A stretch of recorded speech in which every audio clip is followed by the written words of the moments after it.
Hello, everyone. Welcome to another episode of Sleep and Relax ASMR. This episode, I'm rambling about Topgolf, Instagram, and whatever else comes into my head. For those of you unfamiliar with this series, I pick a set of topics, mostly unrelated, and I'll start to ramble about them. Usually they don't make sense, they're not connected, but it's really just for fun. If you fall asleep to the episode, that's fantastic. If not, then that's okay. The podcast is here to help you relax, unwind, maybe sleep, but it's whatever it may be. I got a question the other day, which was, how do you pick the topics for your rambles? And my best answer to that would be, typically, let's say I'm daydreaming, I will, whatever kind of comes into my head while I'm daydreaming, I'll pick as a topic. Not every time, obviously, but there are just plenty of times where, I'll be thinking. In this case, I was literally thinking about the fact that I went to Topgolf recently, and I was just kind of thinking about it, and it was a good time, and the food was good, and the experience was fun. And I just said, well, okay, well, why not just ramble about it? And then 5 minutes later, I'm on Instagram, and I'm thinking, I've got my issues with Instagram and social media in general. Why not ramble about it?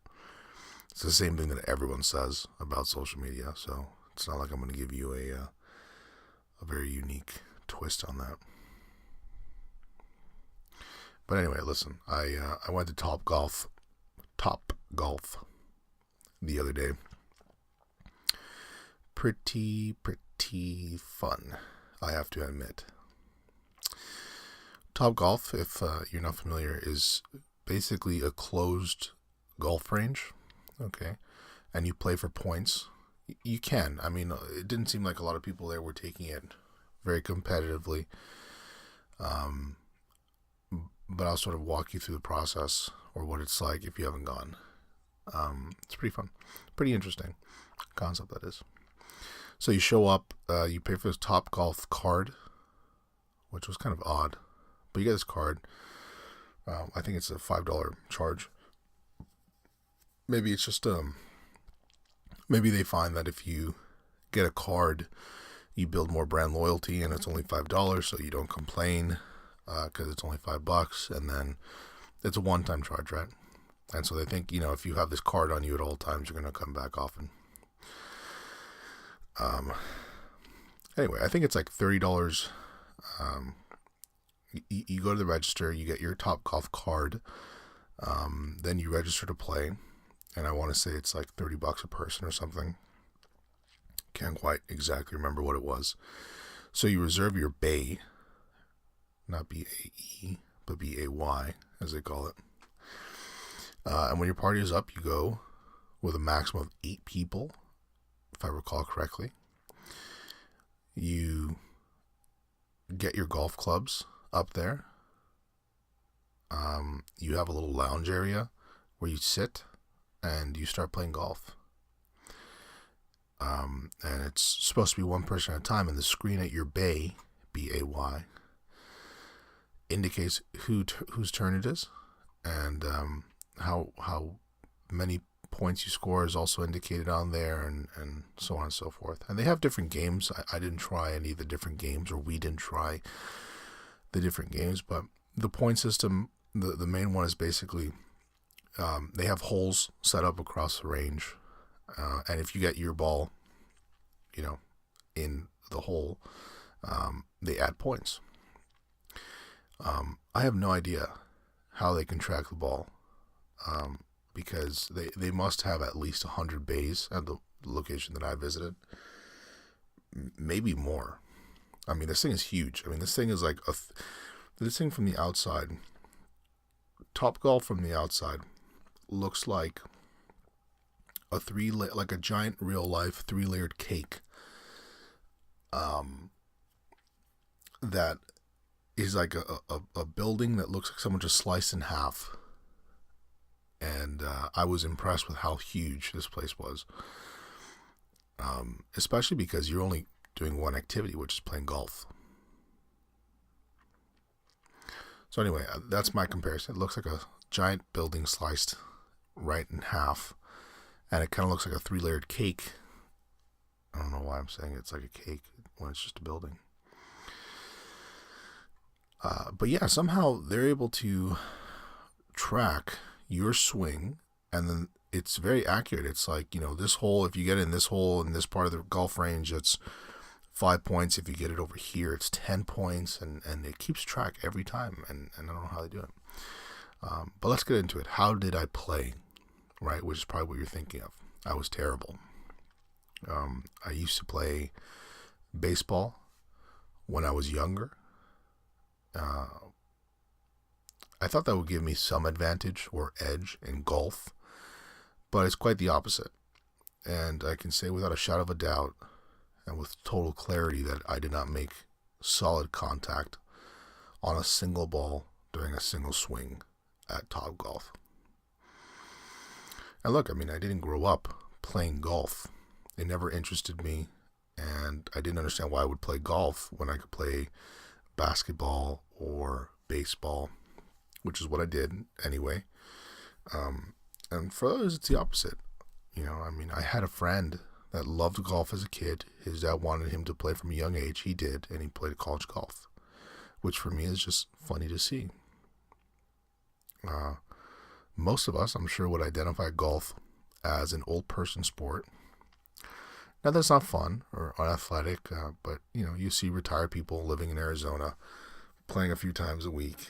So the idea of a competitive golf team to me is just funny at a young age. It's like a bunch of kids playing golf. But, hey, it's probably a great sport to try, when you're young, just because the sheer number of young kids and young adults that grow up playing the sport probably means the competition for a scholarship is quite low compared to other sports like football, basketball, baseball. Maybe soccer will be the next sport that comes up and everyone is playing and trying to play competitively. Even though if you've grown up in the USA since like 1945, it seems like you've been told that soccer is coming, that it's going to be the next big sport in this country, and that you're going to see a total revolution with our best athletes migrating over to that sport. And it really hasn't happened as far as I can tell. I'm going to take a sip of water quickly.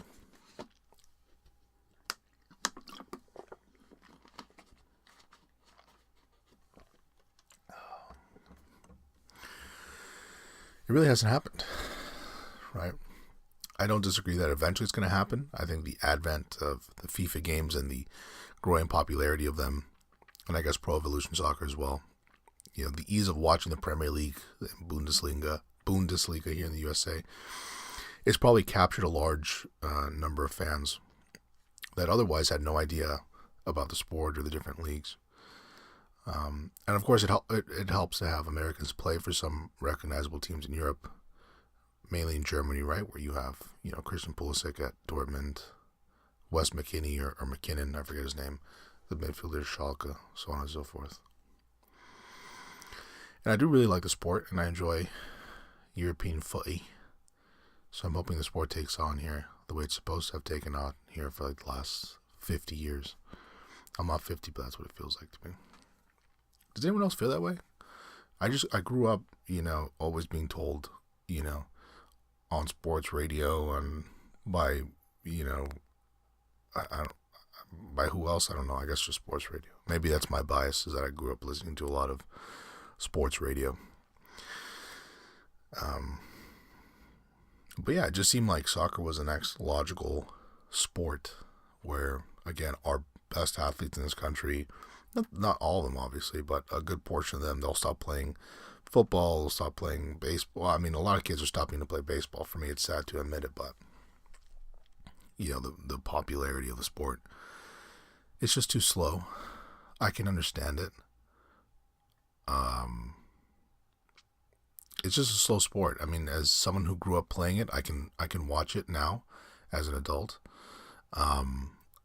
But for people that never grew up playing it, there are a lot of people that I know that grew up playing it and can't stand watching it, and it's just because it takes so long for the action to happen, right? So, I really can't say that I'm surprised at the lack of numbers of the youth playing the sport.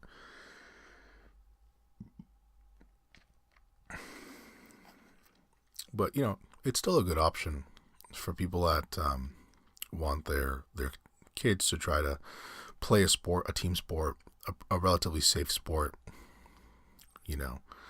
Teaches you discipline, teaches you to have patience. It's a really good sport to try and get a scholarship for, simply because there's so many baseball programs, so many different positions, and there's just a disproportionate. There's probably a disproportionate amount of youth players right now playing basketball or trying to play basketball at a high level. And I'm sure a lot of those athletes are such good athletes that they could migrate to baseball, or they could migrate to soccer, and they'd probably be not in every case, obviously, but some people really don't recognize how many opportunities there are to play maybe a lower division, or maybe a small state school to play college sports. Well, whatever. Switching gears. This is a rant after all. Is anyone else disenchanted with Instagram? It's an open question to the audience. I just feel like it's pointless to me. I'm not seeing anything motivational. It's usually nothing funny. It's selfies in front of a waterfall, or a picture of their baguette that they purchased at a Parisian cafe. And I don't know, it's just like, at what point do you totally lose interest in seeing pictures and videos? At what point are you sick of seeing a musical artist out in public wearing some ridiculous outfit, or a fitness model on Instagram that, look, if I'm being honest, for the most part, kind of all look the same at this point. It's the same pose, it's the same clothes, it's the same places. And look, I would venture to say that a large portion of that audience, they're not there to learn about the hair products that they're promoting. They're not there to learn about, the new frying pan that they bought that's changed their diets. It comes and goes, right? My interest in social media. I'm sure that's the case for a lot of people out there. And really, at this point, I'll only stick to Instagram and Reddit, which I do love Reddit because of this idea that you can learn and discover things in very specific groups. But even then, I sometimes will find myself going to Reddit out of habit, not because I'm really looking to be entertained. And maybe that's a part of the problem, right? Is occasionally we as people, we get bored and we no longer know what to do with ourselves, right? There was a simpler time not that long ago where, we couldn't go on our phones or tablets at every waking hour to escape boredom. And in reality, I do think boredom is useful from time to time. It helps us become more disciplined. It helps us add perspective, and it helps us become more creative. And I might be totally wrong, but this is my opinion and in my experience. I mean, I think as a kid, it's those moments of boredom where you have very honest internal discussions with yourself about what you like, what you want to do when you're older.